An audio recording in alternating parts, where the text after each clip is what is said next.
Bonne fête na ba maman partout bisika bozui occasion ya kolanda quel boule magazine ya lelo 8 mars 2025 et bandi kimia et oumela na mabota na bino.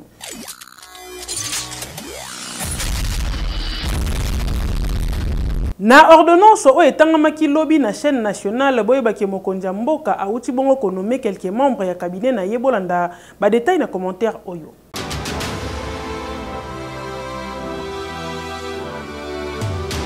Ordonnance présidentielle signée bonne benanga oyo totali na kati mokonzi mboka tanga signé ordonnance à reconduire quelques personnalités au bazé ko travailler na bango bato misusu ya sika yaye bato misusu ba mité bango yo zalaki awa longwa kota kuna batali sufi ko fiko nani nte yo yaka sala awa parmi batango tomoni mutali boso yeyo Antoine Gonda Mangalibi bondi benanga o ba nommé comme ambassadeur itinérant mokonzi mboka Félix Antoine Tshisekedi Tshilombo pasteur bomoni ba nommé mais Antoine Gonda lokola ambassadeur itinérant azalango déjà bandakala na époque ya Joseph Kabila posté selon ba source ba lobby asala yango kitoko yo wapi mais question se poser Antoine Gonda ba nommé kaka na période oyo et pourtant azwa quitté en travail na Joseph Kabila est-ce que ça dépend de faciliter ba rapprochement discret ou bien nomination ezali purement stratégique tozo tel un peu tozo similé et sengeli ko yeba ka ba nommé lisusu madame Émilie Mouchebekwa lokola ambassadeur plénipotentiel na Inde. PMC Bob c'est comme chef de protocole de la présidence de la République. Puis madame Christiane Tshisekedi ba désigné la secrétaire particulière ya mokonzi mboka Félix Antoine Tshisekedi Tshilombo. Cellule de la communication du chef de l'État. Madame Farah Mwamba, directrice de la cellule de communication. Messieurs Koussema Kamba Giscard, directeur adjoint chargé de la rédaction, presse nationale et grand reportage. Madame Tchenda Julie, chargée de la promotion et de la visibilité des actions du chef de l'État. Messieurs Maudimola Guillaume, chargé des analyses de presse. Madame Tanguy Mélissa, chargée de la gestion de l'image du chef de l'État et des événements. Tobanzi ete bato nyonso banomé bakosala mosala kitoko pona intérêt ya République démocratique du Congo. Bonne chance Nabino. Hikeyo. Suite ya situation sécuritaire ezali bongo préoccupante na partie est ya République démocratique du Congo boyeba ke délégation ya ba député ya Union européenne ba ki bongo kokutana na mokonzi mboka pona kosolola pe kosenga ba sanctions contre Rwanda.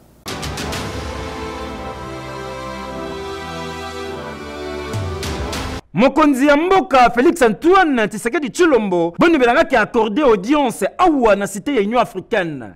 Ezalaki bongo na groupe ya ba député ya Union européenne. Groupe o ezalaki conduit pa ya monsieur Thierry Mariani. Na kati ya masolo na bango ezali d'abord pona ko lakisa ka ba effort o bazali ko sala pe ko matisa mafuta ndenge to bala Kinshasa, c'est-à-dire ko cha pression na Union européenne atalake makambo Rwanda zo sala ezo senga sanctions, c'est-à-dire yambivo yoka communication. Ce que nous voulons simplement d'abord, c'est en tant que parlementaires européens qu'on ne soit pas les receleurs d'un voleur et qu'on ne soit pas le complice d'un massacre et d'une invasion.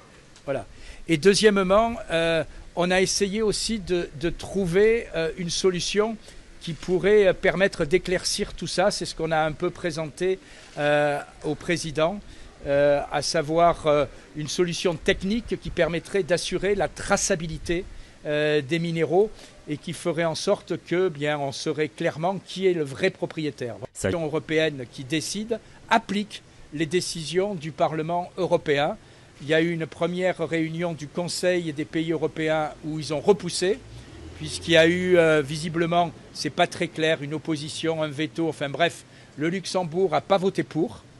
Et donc maintenant, il semble que le Luxembourg ait accepté ces sanctions. Donc on attend le prochain Conseil européen. L'Allemagne a pris des sanctions, les États-Unis ont pris des sanctions, la Grande-Bretagne a pris des sanctions. L'ONU a voté une résolution, le Parlement a voté une résolution. Voilà, l'Union européenne ne peut pas rester la dernière entité à ne pas prendre des sanctions. Si on veut arrêter l'agression dans votre pays et victime, eh bien, il faut qu'il y ait des actes qui suivent ces résolutions.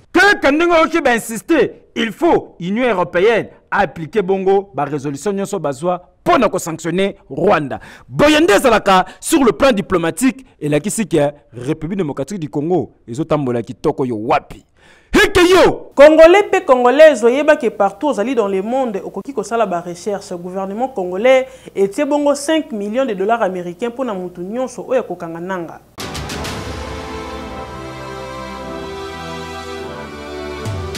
Nani akokanga Corneille nanga azwa 5 millions de dollars. He Yorambongo kafumba katata lebele yom tona ba projet copie yango ko buka na te. Gouvernement congolais propose bongo 5 millions de dollars na mutu nyoso ko faciliter ba information to pa ko kanga Corneille nanga za yemo côté bazana monsieur Bertrand Bisimwa na Sultani Makenga et silita ba che bongo na 4 millions de dollars pour na mutu oyo a ko faciliter bongo ba information to pa ko kanga na monsieur Pero Luara ndimelanga ke e kira bato bozomona ba batu mabe bazo bebisa pe bazo fingisa image ya République démocratique du Congo, non seulement sur le plan national, mais aussi sur le plan international. Monsieur Bakota rébellion, bakoma roboma ba frère na bango moko s'il vous plaît, c'est-à-dire ba congolaise na ba congolais ko violer, ko boto la ko piller, pona kaka ko luka ko zwa kibokonzi na minduki. Mais pourtant tozali na mboka moko ezali démocratie. Le gouvernement congolais le but tente ça la kabete na bi capacité ba congolais bazali capable ya ko kanga mtata zali na zamba baya na ye. Mwana Kinshasa, mwana République démocratique du Congo, yo mutozana distraction ça la msusu kopo zo mona te aneni na rozwa ta lar. Tana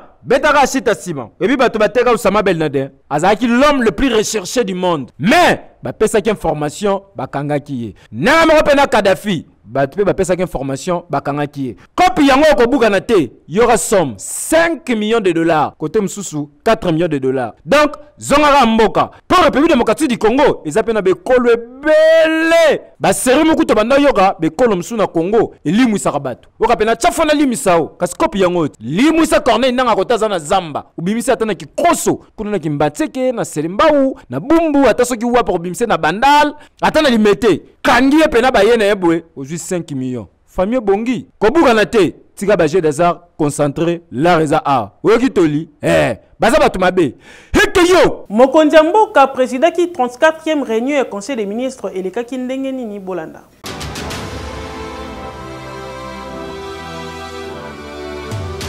Quatrième réunion, il y a conseil des ministres zalaki bongo président pa mokonzi mboka Félix Antoine Tshisekedi Tshilombo oyo alobelaki bongo vaccination pe éradication ya poliomyélite. Au cours ya masolo na bango balobelaki bongo situation sécuritaire, situation économique pe politique ya République démocratique du Congo. Kasi na tour na ye chef ya gouvernement Premier ministre Judith Suminwa Tongo azoki maloba abetaki bongo lisolo ya réunion extraordinaire oyo akotaki bongo na ba membre ya ba groupe ya coordination ba partenaire pe par membre du gouvernement concerné. Boyo kabongo compte rendu et pas ya Patrick Muyaya, ministre de la communication et médias, peut porter-parole du gouvernement.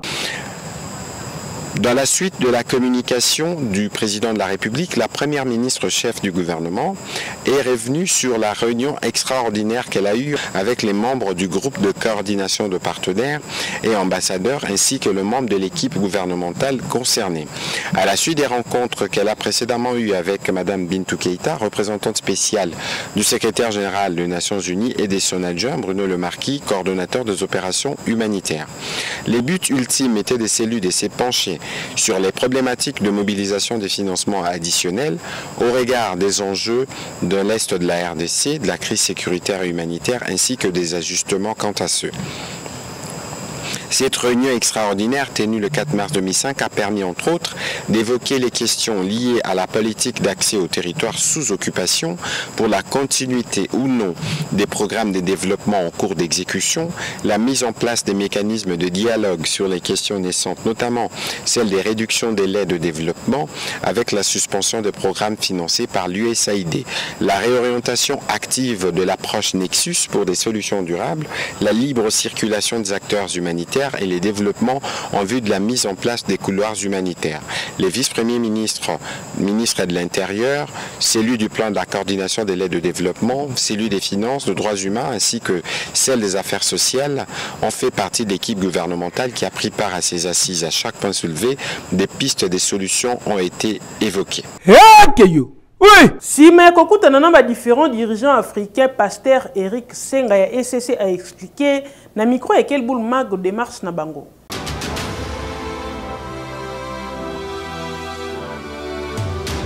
Après rencontre, il y a des pères spirituels, il y a différentes personnalités congolaises, il y a différentes personnalités, il y a Grand Lac.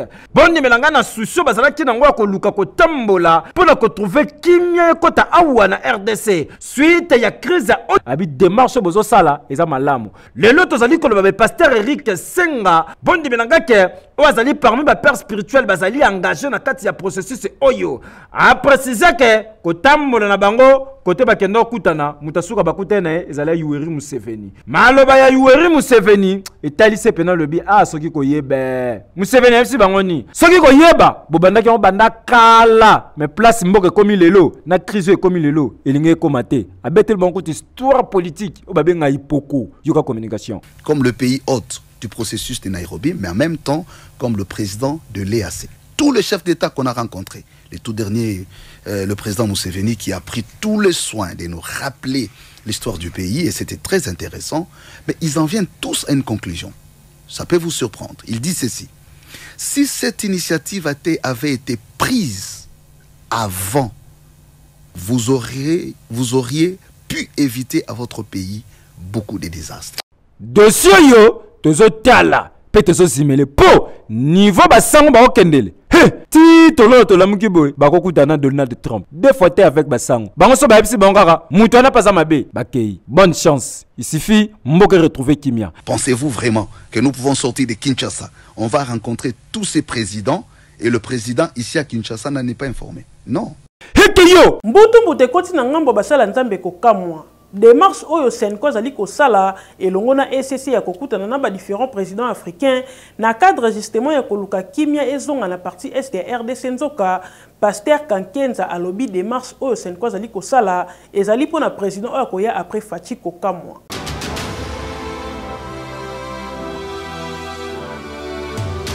Je dis que si la démarche est sincère, je la soutiens, mais je ne pense pas qu'elle soit sincère parce que ils ont eu des réunions avec les nôtres. Et Monseigneur Chollet a déclaré 2 fois dans cette réunion ce que nous faisons, nous le faisons pour celui qui viendra. C'est-à-dire? Celui qui remplacera Tshisekedi. Il l'a dit? Il l'a dit et j'assume. Vous assumez? Bien sûr. En direct sur Top Congo? J'ai dit, il a dit. Vous étiez à cette réunion? Je n'étais pas à cette réunion, mais ceux qui étaient là m'ont rapporté. Et d'ailleurs, Senga, Eric Senga, le pasteur Senga, est vite intervenu pour empêcher à M. de continuer à parler sur ce même temps. Donc, je me dis, il y a un carnet, un agenda caché. C'est grave ce que vous révélez aujourd'hui. Mais j'assume. Donc, Monseigneur Chollet a dit... Il a dit. Lorsque la délégation de la Senko et celle de l'ECC ont rencontré la plateforme Les Confessions Religieuses, que ce qu'ils font aujourd'hui à travers ce pacte, c'est pour le futur président. Pour celui qui remplacera. Ils font ce travail pour celui qui remplacera. Ça veut tout dire. Na cadre ya 8 mars journée où ezalaka dédiée na ba femme le coach Day Miller a sali message na ba maman nyonso ya Congo pe ya monde entier.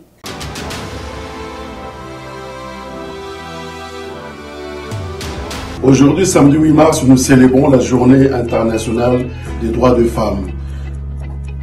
Cette journée a pour thème national la femme congolaise au centre de toutes les ambitions. Pour rappel, depuis le 8 mars 1857, les femmes se sont unies, les femmes se sont rassemblées pour marcher et réclamer leurs droits. Mais hélas, dans la République démocratique du Congo, les femmes subissent les pires des atrocités depuis plus de 30 ans. Des choses qu'elles ne sont pas demandées, mais malheureusement, elles le subissent. Elles sont obligées de quitter leur milieu naturel. Quand on parle de cela, il y a plus de 1 million, 2 millions, 3 millions de déplacés au niveau de la République démocratique du Congo à l'Est. Je viens par cette présente leur donner de la force, les féliciter, les encourager, parce que les femmes, les mamans, les jeunes filles restent dignes parce qu'elles continuent pour les unes à continuer à étudier, pour les autres à remplir pleinement leur rôle de femme, leur rôle de maman, malgré des situations difficiles. Je tiens à rendre hommage principalement parmi les femmes qui ont des fondations qui agissent au profit de la population et surtout à la population déplacée de l'Est. Maman Déborah Luando, qui est la présidente et la cofondatrice de la fondation Ouidal, ainsi que Maman Denise Nyakero Tshisekedi, qui œuvre au quotidien en faisant des collectes de fonds, en achetant de l'alimentaire et des équipements pour venir auprès de la population, pour venir en aide de la population qui est déplacée. Et j'invite les autres femmes qui ont des fondations à agir dans l'urgence parce que les femmes de l'Est, nos filles de l'Est ont besoin de nous en ce moment. Alors nous les hommes qui sommes leurs accompagnants, soyons aussi prêts au sacrifice, à les accompagner, à leur donner de la force pour leur permettre de rester les piliers qu'elles sont au sein de nos familles. Alors femmes fortes hier, femmes fortes aujourd'hui, femmes fortes demain. Que Dieu vous bénisse. Na selemba okulu na kati jeune fille loboko pona kobotola esak bambie na bapa ukoka mwa bolanda na reportage oyo.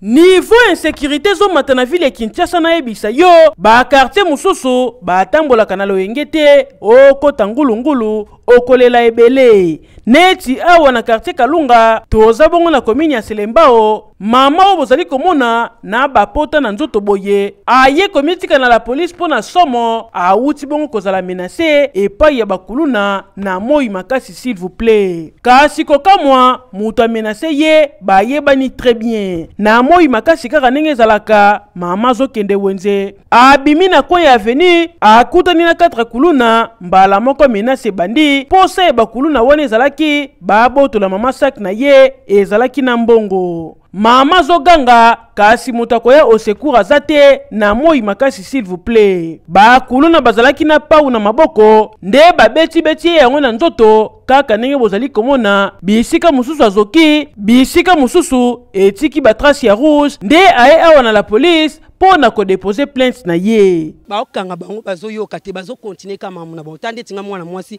ba jeune garçon bake kalenga basalanga mamba boy na pau na bango pe na butu te za na tongo na era boy bakalenga bakatanga boy basalanga boy babimisanga mwasa kuluna bien jeune ngona yebi roshini avana na kinzambi posa na ngeza bakanga ye azwisanga soin ponga bonde bona okaya douleur nde na zabu na mwana mwasi kasi na sak wana bakuluna bamemi ezalaki na 20 000 francs na kati $10 na telefone na ye yoka nenga communiquer 20 000 na $10 oyo ezosenga na la police ya quartier Kalunga na commune ya Selembao basala banquete ya malonga pona kokanga kuluna wana na ekiri na ye mobimba po ba répondre na ba acte na bango en tout cas eza normal te ko sasa mutu boye neti bozo sasa nyama et na sens ten ekei ba usager avenue Bongola na commune ya Kalamu bazaya ko sepela nzele zo bonga kitoko oyo wapi misele zo salama bolanda na reportage oyo.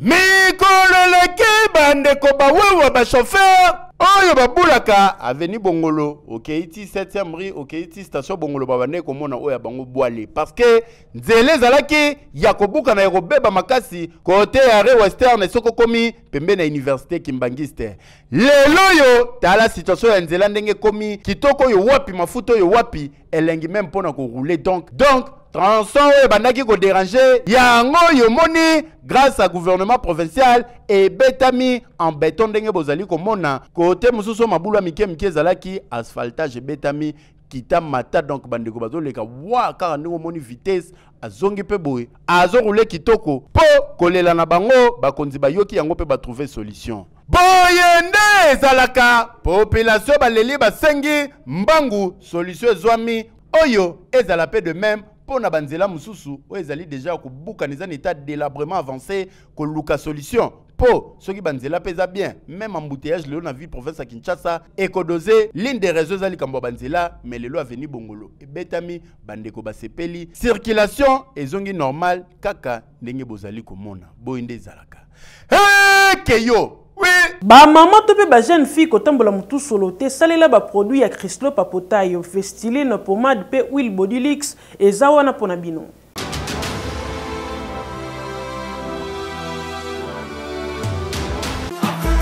Mes copines, moi les soins.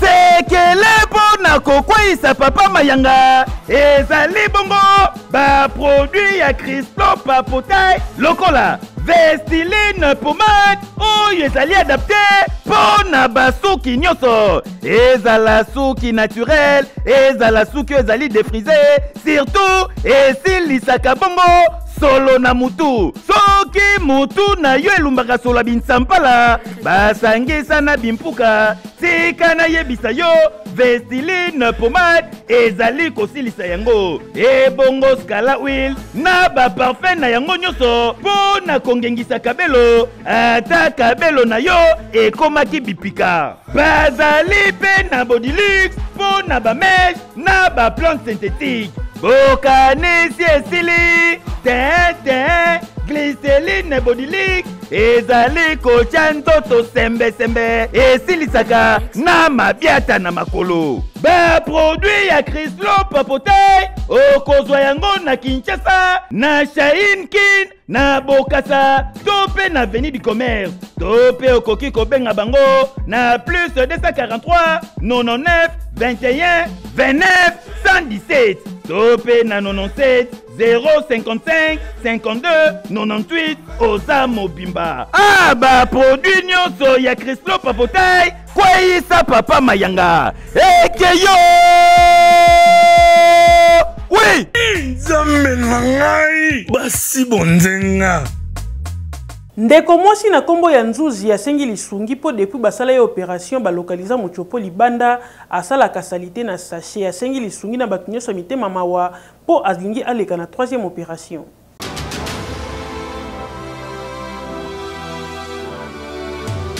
Mwana mwasi omoni azobenda nzoto boye azali ko traverser période ya pasi akokite yango ye kosenga lisungi na batu nyonso ya mitema mawa kombo na ye Nzuzi Morene âgé ya 31 ans azali orpheline de père et de mère azalaka na ye na Kinshasa kasi akendaka bongo Brazzaville pona koluka kaka ndenge ezalaka kasi akoma na Brazzaville abandi maladi jour mosusu alamuki kaka boye eloko te akwei asali crise bake na ye na hôpital esengaki aleka na opération ndeko azalaki na kyste na appendicite kasi par manque ya bamoyen nde na hôpital bamemaki ye basala ye kaka appendicite ya pamba batika kyste eye koleka pasi lokolo ekomaki makasi nde bazonga lisusu na meme hôpital bazalaki baye kosala ye opération ya kyste kasi esalamaki mabe na bakondition oyo elongobani te nde babimisa Muchopo ndenge bozali komona po asalaka babesoin na ye libanda esengaki lisusu mbongo mosusu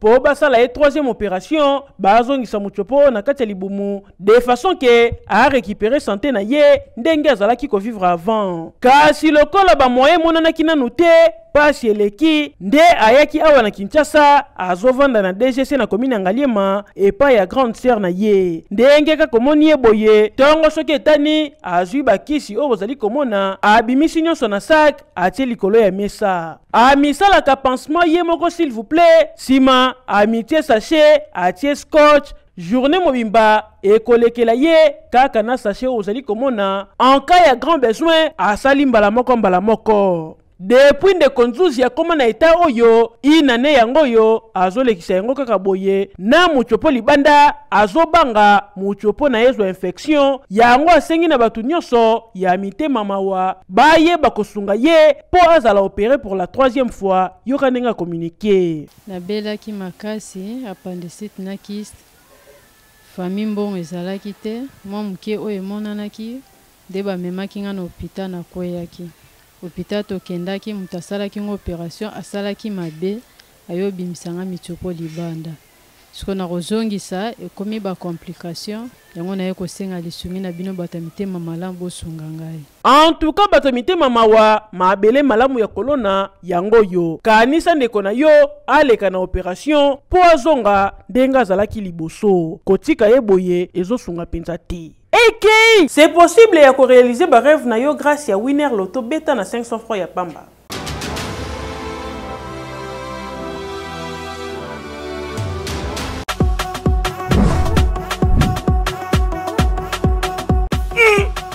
Phénomène, na sali déjà calcul. Ba match à l'élo, très facile. Nazo parier na winner. Hey, utari aide.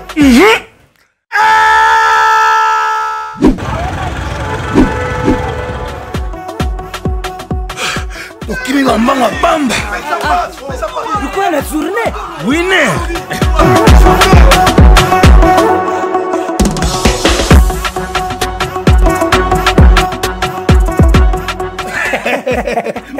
Ça c'est winner.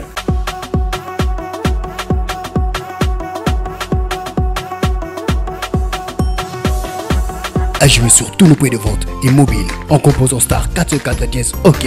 Disponible sur M-Pesa. Na commune ya Ntsele pesi pasi pe mawa bakuti jeune fille ya kokufa na kati ya hotel nini esalamaki bolanda na reportage oyo.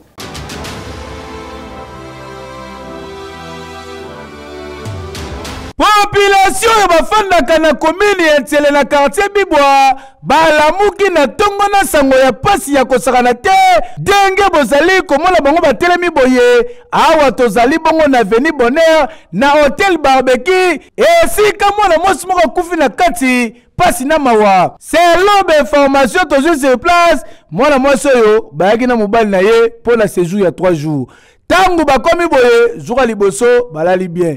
Deuxième jour, à partir de 15h, bamona boye, mobala bimi, alobi na ke kosoma biloko kolia, pona tolia na mwasi na ngai, talaka to umeli, nzale beti biso. Batiki ya kende, bango pe bafanda bakande bafandaki. Mobali le pa kendaki azongi te, bango pe bacheka te babose na bango balali. Lobi na tongo batali banda boye, esika mobala tika mutuka ezatu. Oh, mais tongo ndenge de pa kendaka azongi te, ba kende ko beta porte de chambre boye, mama zolo beloko te, mutaondi mate. Babugi porte boye bakuti ndeko mwasi ya kokufa bazali koyeba te nini ngo komelie po akoma tina niveau ya liwa population bayebele la police s'est informée bakiti sur place pour na kosala constat pe kolongola ko kasi ndenge tozali koloba boye ezala gérant hotel ezala bato nyonso basalaka wana mutu la mutu tout la musi ya zaza hotel etikali vide yo communication.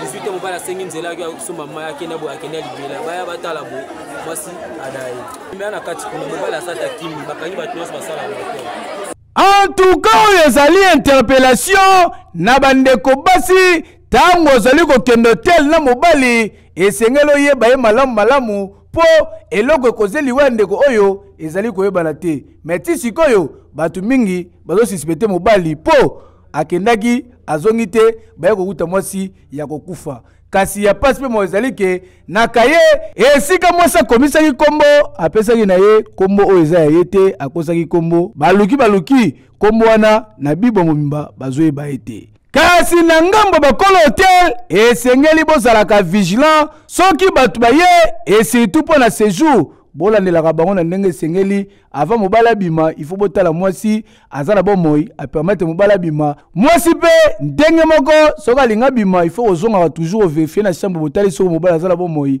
mpo na koevitaka makambo ya boye tala sikoyo hotel ekangami bino nyonso bokimi iya nini iya normal te hekeyo.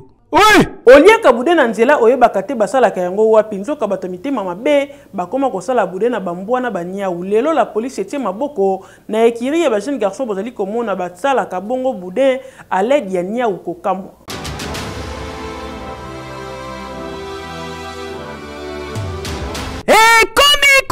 kokoma fréquent likambo ya babude oyo tolakisaki bino mikolo eleki ndenge bakangaki groupe ya batu moko bazosala boudin na misuni ya bambwa ya banyau ya bapuku. Cette fois-ci équipe oyo bomoni batandami boye bauti kokanga bango lisusu bazosala kaka baboudin ebongo biloko baosalela yango mawa mingi bino moko botala. Ba produit oyo bomoni awa yango nde babetaka nango ba pâte oyo basali po babanda kosala baboudin. Donc baboudin oyo bomona boye oyo bomoni batina ba bassin awa nde basala yango oyo na babiloko oyo bomoni a pembeni ebongo babassin batelaka ngo mawa mingi esika ngo kutu moya kolobeza te nkele salite pasi pe mawa. En tout cas, toyebi te toloba lisusu nini service ya hygiène, il faut s'occuper vraiment na batu oyo. La police basali déjà musala na bango oyo bakeka na maboko ya justice po bazolesa population biloko ya mabe makasi, surtout bana na classe balinga bude makasi, mais tala budango kasi o baliaka oyo eza pona koluka ba malade bele na nzoto pasi Identité ya Funa pesi lembao azalaka toujours à l'écoute ya base na ye nani David Ntsalanzambi akitaki bongo na hôpital oto lakisaki bino mikolo eleki pona kosala badon na kati ya centre de santé oyo dia lunga na Bolanda.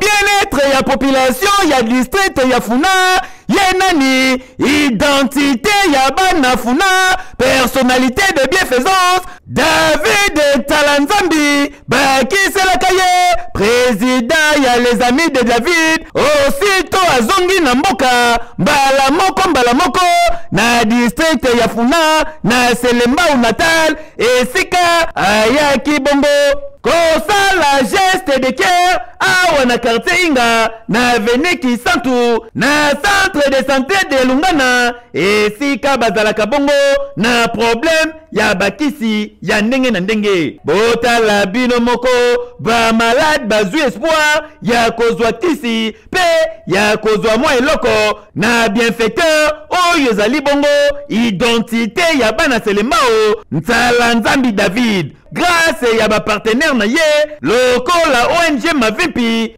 oyo basutenaki bongo de santé oyo babimisi bakisi tukidi kumputu veut bakisi oyo uti mikili ya poto bapesi yango na maboko ya hôpital oyo lokola ye moko azalaki sur terrain aprofitaki na de santé oyo po na kohonorer ba facture ya ba malade oyo bakangama faute ya moyen afuteli bango ba facture kitoko bango nyonso basepeli bakomunike boyi na sepeli mingi pona papa David Sala oyo ya sali ayebinisa biso nzamba zoloko mouvement baxiler oyo ezangi bela olobeza te parce que nzoto eza malamu te merci azwa lokumu nzamba pambole ya bakisa oyo ezangi responsable ya centre de santé Dialungana yepe ya bakisaki boye. En tout cas merci na honorable mais esengo makasi nayebi ke nazwi premier lot ya kisi na esengo makasi ntileti soki nakoloba ndenge nini ebongo ye moko identité ya bana Selembao Ntsalanzambi David azangaki maloba te akomunikaki boye natif ya Selembao na niveau ya magazine nanga quel boule mag tosungaka bato yo eza kutuma mwa circonscription te ezala bandeko bazala musika na Congo mobima tuka na ba possibilité oyo tozwaka na ba partenaire na biso na niveau diaspora action oyo tosala awa na commune nanga ya Selembao ezalaki ya koluka ba dispensaire to ba centre oyo centre eza na condition vraiment malamu mingi te na mwa muke temps soit pe to meka ko aider bango grâce ya partenaire na biso Mavimpi ONG Mavimpi na niveau ya na royaume de Belgique kuna na tuka na pesi ba merci belé biloko eza belé ko permettre na niveau ya centre awa en tout cas tout au plus provision vraiment pendant 6 ou 1 année bah on a vraiment na difficulté te en tout cas boyende zalaka po moninga malamu baye bakaye na tangu ya pasi yango bomonaka toujours Ntsalanzambi David près ya population ya Funa mpo na ba geste de cœur. Quel boule mag lelo et comme na souka. Merci na confiance peu fidélité au bozali kolakisa na grande équipe ya Quel boule magazine tika to dédié édition lelo na Melior so terrasse et sika ya malamu ya kozomo pepe na osho numéro 27 kuna et pas ya boss Merlin pe mama bijou to kutani mikolo zali ko ya na même plaisir ya ko servir bino.